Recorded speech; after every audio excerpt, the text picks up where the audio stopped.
So there are blockchains that are actually, I don't even know how they're doing it, but there must be a secondary layer or something to where they're using the CPU or GPU resources of their nodes for AI. How does this affect Divi? Is there anything here that side chains can be done?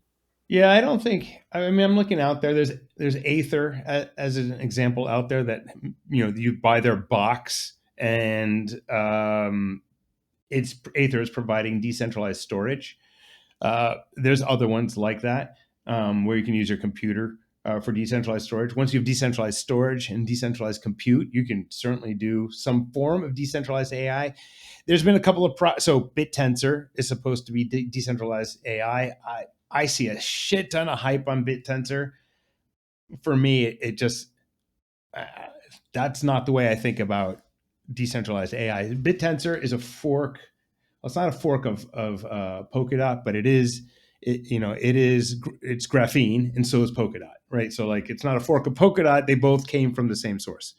So the architecture of Polkadot is the same as BitTensor, and their idea is that you make a parachain that does something in AI, and that's what that is. And when I looked at it, and we, well, when I looked at it, I wasn't overly impressed that these are like decentralized AI, like you could use like ChatGPT, right? Like that's it's not like that. But Um, I think that with the agents and all that, I think that there is like, to talk about the only technical approach. Yeah, you will be able to do that on the sidechain. Will it be interesting to do it? Will it have a good added value? Can you make actually a business out of it? These are other questions, right? That will have to be explored.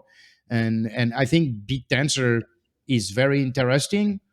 Could there be a second BitTensor, or could eventually BitTensor be connected in a DV environment at some point? Maybe, right? But this is really like future plans. But technically, it can be done. yeah.